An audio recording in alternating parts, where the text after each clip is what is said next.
Welcome everyone. I am Mr. Goldenbaum, and this is Supremacy 1914. And just recently, we received a hero balancing update effective October 14th. So the date this was released was October 7th from the Supremacy 1914 team. Now, going through this update, it looks like the adjustments are coming to the battlefield. Several heroes have been rebalanced to strengthen early levels, curb overpowering skills, which, wink wink, I think this is referring to Fiona in this situation, and increased tactical depth. It looks like they have updated a whole bunch of heroes, and yep, right there, Fiona is part of the list. It looks like they're offering a little bit of a limited time campaign that will launch, I assume, on the October 14th date, offering some additional hero medals to unlock and upgrade these heroes. So that's really cool. If they're doing all of these heroes, if you don't have a game going, I would certainly recommend even doing a smaller map. And if you don't have any games going, hey, I recommend just starting a 31 player map or joining an existing one and try to get your hands on a few of these additional heroes. As we all know, a lot of these games are decided by how many hero shards and levels your heroes have. But let's take a look at the full briefing on the Supremacy Hub. All right, so hero balancing incoming October 14th. Today's date. Okay, what do we got here? No heroes fight alone, and no imbalance lasts forever. Yeah, tell me about it. Tides of war are shifting. On October 14th, we will deploy a crucial hero balance update designed to refine battlefield dynamics, reward strategic deployment, and bring heroes into relevance earlier in the campaign. With this initiative, we aim to address over Fiona and underperforming heroes to create a more balanced battlefield. Improve, looks like they need a copy editor here. Improve early level strength for a selection of heroes identified through player feedback and performance data. Shift heroes deploy priorities in favor of more strategic choices. Let us walk through the changes. Some heroes will ascend and others must be reined in. So let's go through some of these rather quickly. So it looks like the first section is just flat out buffs to a few of these heroes that I don't know what this reinforcements rise is supposed to indicate. We have the somewhat new hero at this point, Johann, Master of the Trenches. We're not going to go through his description. It looks like Stillfront believed that the entrenchments, those fortifications, trenches that Johann was able to construct, were underwhelming. And honestly, they had limited strategic uses. If you're playing on a large map and you're expanding very, very fast, you don't have a need for a lot of these static fortifications, not to mention a single fortification probably would be a better investment and would save you the hero. If you're playing a smaller map, maybe a map with a lot of choke points, which I would honestly refer to potentially a tournament map, where you're not going to get full utility out of a lot of late game heroes where these trenches may help.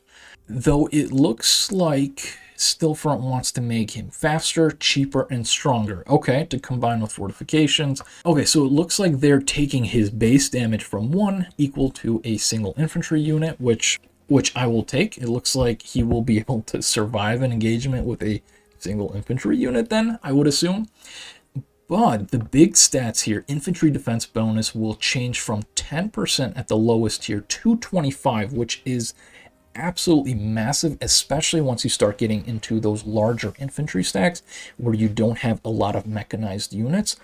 Your defensive stats are capped at 50 units. So if you're able to boost it by 25%, that's an additional 12 or 13 units that you kind of have that'll be contributing to your defensive stats. You'll be doing a lot more damage compared to your opponent. And if you do have the hero at higher levels, it looks like you're going to be able to hit 75% opposed to the 50%. Infantry HP bonus, also going to be massive. An additional 5% to infantry HP is going to be huge. 15% if you have him at higher levels. This bonus begins at level 4. I don't have him up at the moment, but I assume, and actually let's just check this out. We have an existing game going on here. So if we look at the infantry hit point boost, yes, it was a level 5 requirement. So if they're moving it to level 4, and hey, if you completed the initial operation, you were able to max that out, you now will get an additional hit point boost. But going through the rest of the rebalancing, it looks like they are significantly lowering the deployment time to 18 hours. Again, less if you have him at higher levels. And even at lower levels, he's going to be able to produce at least 2 trenches a day compared to just the 1 he was able to do. So certainly a lot more utility, lowering deployment costs. They are, he's certainly a gimmick. He's going to be at this point a huge boost to your front line. Though even with all of these changes, if you are playing a large map and you are expanding very, very quickly and you really don't have much in terms of static fronts, his early game utility is going to be limited. Yeah, you can make an argument that maybe a bit further into the late game in those situations, but it's certainly a nice buff. But regardless, his usefulness is very, very situational. Going on to Joffrey, I don't actually have this hero unlocked, but it looks like the day of arrival, I assume this means, is moved up by a day. So that's always nice for a hero like this. So all of this is welcome. We take a look at Otto Hersing, and he was a very good hero to begin with. Apparently, Stillfront believed that he was outclassed even by the submarines he was meant to lead. Maybe in the late game he had some limitations, but early on, getting a free submarine to cause some havoc against cruisers, especially if you don't have any naval infrastructure of your own. I mean, this guy's massive. Getting an additional HP boost means you're going to be able to take out cruisers that much easier with him, and in the later game he will survive a bit longer to continue to provide his buffs to a potential submarine army. The additional movement speed bonus is good. It looks like they're not changing the cap. They are just upping his kind of base low-level submarine speed boost buff of 10%, which will be nice, especially if you are playing in the late game and you need to avoid enemy bombers. It's just going to be that much tougher to track down. Marco, I don't really feel like he's used that often. He is a green hero, so his max level is rather low. Light tanks, I'd say, have less utility in the later stages of the game. Their resource requirements just kind of don't justify additional investment compared to the heavy tanks. But if we take a look at this, they did increase the bottom level here from the 3% to the 5%. And then in terms of HP buff, they did increase both the lower limit and your upper limit to 12%, which is nice. I don't think that's going to change this hero massively, but if you do, but in situations where light tanks make sense, maybe larger maps where you need additional speed, this will certainly help justify those light tanks just a little bit more compared to those heavy tanks. Pershing, I don't have him at the higher levels, but I do recall his mobilization time being rather slow, so getting him out into the battlefield will certainly help, will certainly be a boost, but pretty nice for Pershing. Going down to Lucien LaRoche, I haven't really used him that much. I'm a bit torn on this gas cloud effect, but hey, if it ignores fortification bonuses, I could see him having some additional utility. Moving down, it looks like there are a few early level power adjustments, making some of these heroes viable sooner. It looks like Marco had some of that. Some of those other heroes had that as well, but it looks like, taking a look at Tatiana, which is a great hero in the early games, especially for a lot of these 5v5 tournament matches. It looks like the baseline damage is going up from 10 to 12. I'll take it. And it looks like the damage buff at the lower levels, which I think we have a very low level, Tatiana, is being buffed up to the 100%, which is a nice boost. Though with how powerful she is, it looks like they are removing an entire 100% additional damage buff, which probably offsets this damage increase from the 10 to 12, which is fair. I think this is going to be this is certainly going to be a nice boost in the early game, so I agree with this early power adjustment. Brooke Mueller has some really good stats. He is, although I don't have him at higher levels, I do enjoy using this hero for this additional artillery damage buff increase and getting that little early game boost to 15%, and that additional movement speed for artillery is going to be huge, as a lot of times artillery is the slowest unit in your army outside of a balloon. And the only thing slower than that is a damaged balloon at that point. But this is going to certainly make him more viable. Now moving on to Togo, which is a great free battleship unit. It looks like they are increasing the battleship HP buff as well as the battleship damage buff, which is welcome. But if you do have Togo at low levels, it takes a little while before you can finally unlock these additional battleship damage buffs, because as we flip on over back to our Supremacy 1914 game, we can see that his battleship hit point boost is available at level 2, and the battleship attack and defense boost is not available until level 3. And unfortunately, we are stuck at level 1. So this doesn't benefit us immediately, but I'm sure as soon as we start hitting level 2 and 3, this will be a nice boost. And last but not least, certainly last, looks like there's no one else. Last but not least, we have a single nerf coming in, Taming the Unchecked, which, as I have mentioned, or you will see in our actual tournament, Supremacy 1914 end of year tournament, Fiona is banned. She is that powerful of a hero. As soon as she came out, I knew that this hero would be the strongest hero in the game, and she has proven to be exactly that, especially in the early to mid game.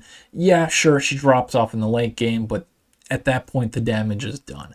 So in order to tame the best hero in the game, it looks like still front is, let's see here, Maeve has dominated the early game with lightning fast deployment, low cost, and minimal downsides. This rebalancing demands deliberate timing and resource planning for her to shine.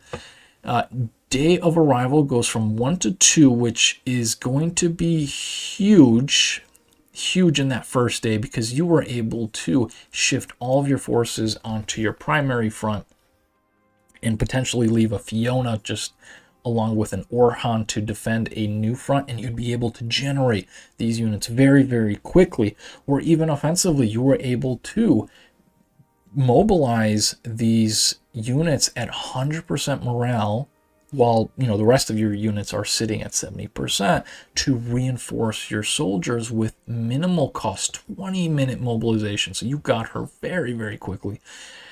With the mobilization time to 12 hours, at that point, you're really not going to see the impact until day 3, which would allow players to conquer additional territories and to kind of better help offset a Fiona. Because if you're going up against the player which has, forbid, like a really high level hero in the situation, you may have been able to conquer a bunch of enemy territory, sack a few capitals, begin construction of a few barracks. Yet your opponent with a single Fiona would still be able to outproduce you in infantry. It is hard to go up against a really high level Fiona without one of your own. So this definitely tames her. I mean, this right here, I'd say that this right here is enough. The additional deployment costs in money and fish are also very, very nice, because you need to have a significant amount of fish to be able to keep deploying those units. And if you do not have access to fish and grain, and you aren't able to purchase additional provisions on the market, this is going to limit your use. So yes, you can still use her after day 2 going into day 3, but you're going to be capped off at the number of times you're able to utilize her. So certainly still a potent rally, certainly still a potent rallying force, and I'd say probably needs a little bit more of a nerf at this stage. For those of you that have a high-level Fiona, I'm sure you want to keep her as strong as possible. But I think she could use another nerf. It's appreciated, but I think she can use another one. And that seems to be it for the nerfs and buffs announced by the Stillfront team. Let me know if you agree or disagree with any of these hero assessments, or maybe you have a use that I'm not thinking of where just a little bit of a additional 5-10% boost is enough to change the tide of a game, or maybe make a few strategies more viable. That, or if you just have new strategy ideas for some of these heroes, please share them in the comments below. Now, this is a different type of video that we usually upload, but if you like the video and you'd like to see more, hey, let us know down in the comments, leave a like, and if you haven't subscribed already, we certainly would appreciate that. And with that, we will see you all on the next one.